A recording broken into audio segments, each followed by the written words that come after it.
bawahan gitu. Kita belum pernah nih nonton film di tempat kayak gini. Kayak Di berasa Aceh di bioskop ya Di Aceh teman-teman. gitu. Maksudnya luar biasa buat apa namanya dinas perpustakaan dan kearsipan Aceh yang sudah memfasilitasi ya gitu. Film Kadet luar biasa tadi ya. Jujur tadi kayak nonton ini ya apa nama-nama bandara itu ada semua tokohnya di situ ya, kayak Halim Perdana Kusuma, terus ada Soekarno juga, ada Sudirman. Bandara Sudirman tau nggak di mana? Di mana tuh, Pak? Itu di Purbalingga tuh baru jadi itu.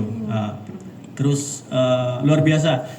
Eh, apa namanya nggak expect juga ada tokoh Soekarno muncul yang memang yang diperankan oleh Aryo Bayu ya, Mas Aryo Bayu, yang dimana film Soekarno yang dia sendiri yang judulnya Soekarno yang buatan Mas Hanung Multivision itu memang diperankan oleh Mas Aryo Bayu gitu, dan muncul di sini dengan peran Aryo Bayu luar biasa. Padahal setahu saya PH-nya beda tuh ya antara Multivision dengan Temata gitu, nggak tahu mungkin dealnya berhasil gitu. Cuman bedanya kita ngeliatnya mungkin karena peran Soekarno itu bukan IP yang dimiliki oleh satu PH mungkin ya, dia public domain lah ya. Tokoh Soekarno bisa diperankan oleh di film manapun dan dimanapun kayak gitu, dan oleh siapapun gitu. Ada satu hal, ada teman-teman nyadar nggak? Ada film ini tuh kayak relate-nya sama Aceh. Ada yang ngeh nggak? Ada yang sadar nggak di mana relate-nya? Atau ada benang merahnya dengan Aceh di timeline waktu tahun segitu gitu. Ika nyadar nggak? Ada relate sama Aceh? Nyadar nggak? Belum ketemu? Belum ya gitu. Ya sebenarnya. Teman-teman ada yang tahu? Ada yang tahu nggak? Nggak ada ya? Atau mungkin nebak-nebak gitu. Kalau menurut saya ini ada relate-nya gitu. Jadi setahu saya nih Bang Ai mungkin Bang Azari mungkin bisa koreksi kalau salah ya. Ini kan 1947 ya. 1948 kalau nggak salah Soekarno datang ke Aceh untuk minta pesawat. Iya nggak? 48 gitu. Mungkin bayangan Bung Karno mungkin inner child-nya muncul ketika waktu teman-teman di Jogja ini muncul dengan pesawatnya itu, aksi-aksi heroik mereka gitu kan. Mungkin ada relate ke situ gitu. Itu timelinenya seperti itu. Jadi sebenarnya spiritnya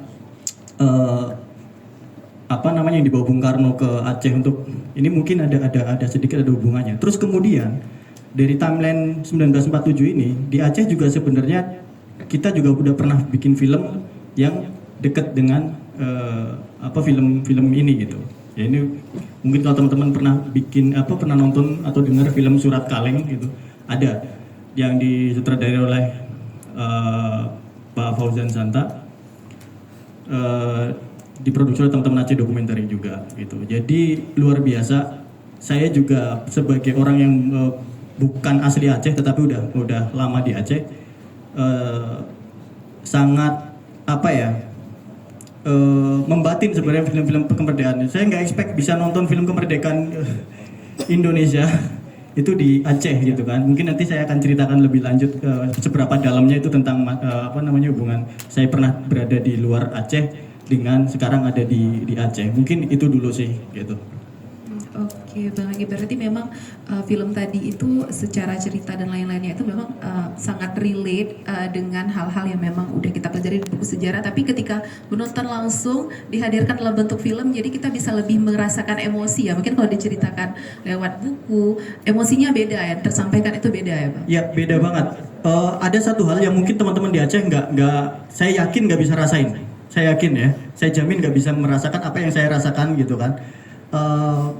Saya dulu pernah jadi orang yang di luar Aceh gitu kan. Pertama kali datang ke Aceh, ya waktu itu saya syuting juga, waktu itu pertama kali datang ke Aceh, saya juga sering banget cerita sama Jamal dan teman-teman. Waktu itu ada pertandingan bola timnas, nggak tahu AAF, nggak tahu kualifikasi atau apa, yang jelas ada timnas. Saya nonton di sebuah warung kopi kecil gitu kan. Saya pengen tahu segitu nggak taunya saya tentang Aceh sekarang seperti apa sih gitu kan. Saya sampai penasaran, ini kalau ada pertandingan bola Aceh dukung siapa ya? Misal Indonesia lawan mana gitu. Itu saya selalu ceritain ke Jamal gitu kan.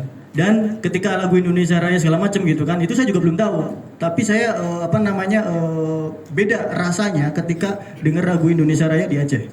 Karena stigma saya mungkin dari teman-teman di luar Aceh sekarang masih sama, bahwasanya anjir ini daerah yang pernah mau memisahkan diri nih gitu kan. Artinya kita kayak yakin nih gitu kan, seru gitu. Tapi begitu mereka teriak gol dan mereka bersuka cita atas kemenangan Indonesia waktu itu adu penalti ya gitu kan, saya udah terharu gitu kan. Mungkin teman-teman di Aceh jadi biasa aja gitu kan, ya udah sih nonton bola hiburan aja. Tapi beda rasanya, saya beda sampai sekarang. Kayak tadi kita Indonesia Raya bareng di sini gitu, sampai sekarang itu saya nggak pernah akan terbiasa dengan itu gitu kan. Saya tetap merasa itu satu hal yang istimewa, dan lagu Indonesia Raya berkumandang di Aceh kayak gitu. Oke, ya benar sih Bang, karena memang kita kalau ingat Aceh juga setelah kemerdekaan konfliknya dengan negara sendiri ya Bang, sempat mau memisahkan diri, ada gerakan GAM dan lain sebagainya. Nah kalau misalnya di Aceh sendiri kayaknya cerita-cerita tentang GAM itu sudah pernah diangkat ya Bang. Tapi sebenarnya film-film yang sudah diangkat itu apakah kalau misalnya kita gali dalam tema yang sama, apalagi kan ini menjelang kemerdekaan ya, tentunya sebenarnya kita berharap cerita-cerita nilai-nilai sejarah kebudayaan di Aceh itu terus diangkat. Nah tapi sebenarnya kalau dari filmmaker yang ada di Aceh sendiri ada kesulitan nggak sih Bang untuk membuat film yang mengangkat nilai-nilai sejarah dan budaya di Aceh, atau sejauh ini menurut Bang Agi sendiri gimana sih perkembangan industri perfilman di Aceh? Ya sebenarnya kalau teman-teman di Aceh itu bikin film nggak ada kesulitan sama sekali. Sampai sekarang tuh nggak ada kesulitan sama sekali. Kalau ditanya film sejarah seperti apa, film sejarah kayaknya film di Aceh film sejarah semua yang dibikin sama teman-teman gitu. Tetap ada kaitannya dengan sejarah gitu kan. Karena bedanya di Aceh dengan di luar itu, anak-anak mudanya itu sangat masih deep banget tuh dengan sejarah gitu loh. Maksudnya yang ngomongin sejarah biasanya kalau di luar itu orang-orang tua gitu loh. Tapi kalau di Aceh, ya Gen Z ini malah kayaknya makin getol nih ngomongin sejarah gitu kan.